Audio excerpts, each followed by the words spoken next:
back in West Vancouver near HI Canada, Jericho Beach area, where I made that video about how CMHA, the Canadian Mental Health Association, kicked me in the head by giving me a noxious substance in the food they were giving, and they're doing it to a lot of people, and I reported to the RCMP and they refused to investigate while they were trying to hypnotize me. Anyways, this morning I was coming back from No Frills. I see this young couple in their 20s or whatever, but not clean people. And then I asked them, you want to know the truth? Because something inside me urges me to do that. You want to know the truth? And right away they start snickering and sneering at me. Sure, we want to know the truth. Then I start expounding the truth, and I know the truth and then some. And whatever darkness that's inside of them rouses up and becomes obnoxious, and every word that's coming out of my mouth, they're trying to overpower with their speech and trying to suppress what I'm saying right away. But all it does is that it just strengthens me. That's why I believe that these people are put in front of me, so it strengthens my resolve to get the message out. But anyways, I'll tell you a couple personal experiences that I had with people dealing with evil or darkness within them. Back in 1989, we were at the Senator Hotel, just coming out of the restaurant. I believe it was on the second floor. There was a cocktail lounge on that floor too back then, and this guy was there with a legend and asked this person if he can buy him a drink. This person says yeah, goes into the cocktail lounge. We wait outside, comes back out. He says, oh, he just bought me a drink and told me he's taking over. And we all know what that means.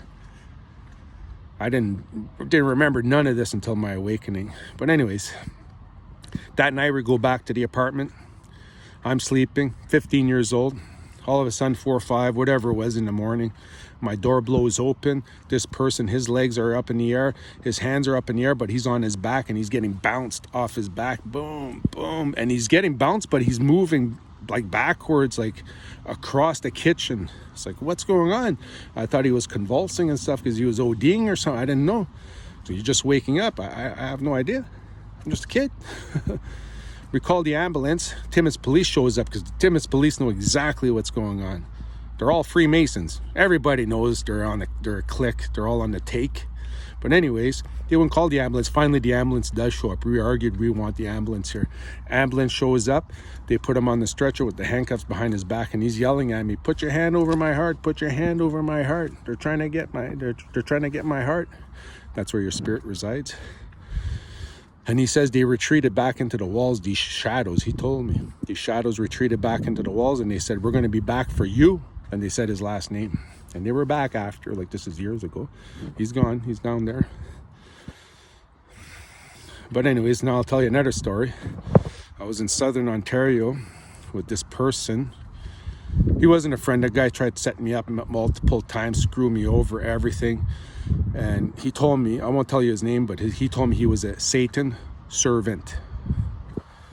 Anyways, we're in this field looking at the bush, waiting for darkness to fall. And all of a sudden he says, "Do you see that?" And we're not on drugs or nothing. He says, "Do you see that?" I said, "What?" He says, "You don't see that shadow right there walking from that tree to that tree?" I said, "No." He says, "You don't see that?" I said, "No." And I started laughing. I'm like, what's going on, you know? But anyways, because he had opened up a door. And I'll tell you why I wasn't seeing it. Because what he was seeing was just in his head. When you open that door is within you. And it opens a door to the world we can't see. So just like a light photon comes into your eye, hits your eye, gets converted into electrical impulses, goes into the back of your head, and it creates an image. You're not seeing nothing out there. What you're seeing is in your head. Same thing with what you hear is in your head. Nothing's happening out there. Just like Yeshua says, the Father's kingdom's outside of you, but it's also inside of you. So now they opened those doors. Now I know another secret society member, when they pledged their allegiance to darkness and did their satanic seance, just like Heimlich Himmler did. They all did that, Hitler and all that. That's all secret societies. This person told me they put black garbage bags over top of the windows to not let the light in, and I guess to open the door. But they didn't say it in all those words, and I totally forgot, but I know that that's what they were saying. Which reminds me of what a Vancouver police here told me. He says, "Did you ever hear?" Because they knew I was on a spiritual awakening, and I was trying to tell them some of the truths that I knew, but I didn't know all the truths, because this was at the middle of my awakening. And he says, "You know how they say God closes the door and he opens a window? If God closes the door, just open it back up. That's what doors are for." That's why they put black garbage bags over top of their windows. I'm telling you right now, if you guys pledge your allegiance with darkness for something that they're going to give you, or they're going to give you an ability, a talent or something, just realize that it's you. What they've been doing is cloaking us in darkness, veiling us in darkness for centuries and millennia. They have us going to school. They're brainwashing us with the alphabet, songs, so on and so forth. There's a whole chapter I can make on that.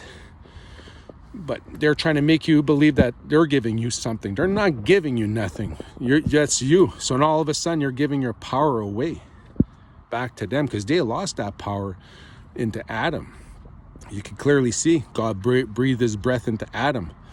Adam was not moving. We're not Adam. We're that breath. That breath that he had was actually a light that he stole from the pleroma. It's in multiple scriptures. I know it sounds bizarre to hear all this, but this is what happens. So now they want that power back. But we are evolving spirits, because if you take a light and you just have it sit in their energy, it's got nothing. It's got no context, no reference of anything. But you put it in a carcass, and all of a sudden it's got a struggle. It needs to eat, needs to be clothed, and needs to have shelter, and so on and so forth. After that, it's more complicated with social structures and stuff. But that's what it is. We're evolving spirits. And we're at this point here where it's going to get closed up, because they've got everybody on the take. Everybody's been brainwashed, witchcraft and sorcery. So I'm telling you, if you pledge your allegiance to darkness, they're not your friends. They're going to rip you apart on the other side. They're trying to take over everything. Just look at Bob Dylan when in a 2002 interview, when he said he made a deal or a bargain with the chief commander of this earth and the world we can't see. That's what opening that door does, is the world we can't see. He says when back in 85, he wanted to quit. He was told, you can't quit. So then he has to keep working. They kicked him in the head. You can clearly see that he's not the same person. He's still in his 80s. I don't know if he's still alive, but he was in his 80s and he was still performing. And look at Tom Petty. He said, this is my last tour. I quit after this. After his tour, what happens? He's dead. That's how they consider us, like batteries. Either you're working or you're dead. That's what they told Bob Dylan. That's why he still works. So if you think you're making a deal and it's in your benefit, it's not. You're getting nothing out of it. Nothing. Material wealth, prestige, idolatry. It's not worth it in the long run, I'll tell you right now. You're still on the search for a reason. You can change that road you're on. Make a difference, because we're coming up to the end, very close. And you guys can all see it. We can all sense it. That's why we're all here waiting for this to happen. So if you want to change, ask nothing outside. Ask the Holy Spirit. Say, I made mistakes. I don't want to be on this road. How can I make this right? Make me endure whatever I have to endure. Because I'll tell you right now, I'm enduring the endurance right now. I'm no stranger to what's happening to mankind. I have to endure it. I've been to prison. I've been kicked in the head. Well, good luck if anybody wants to change.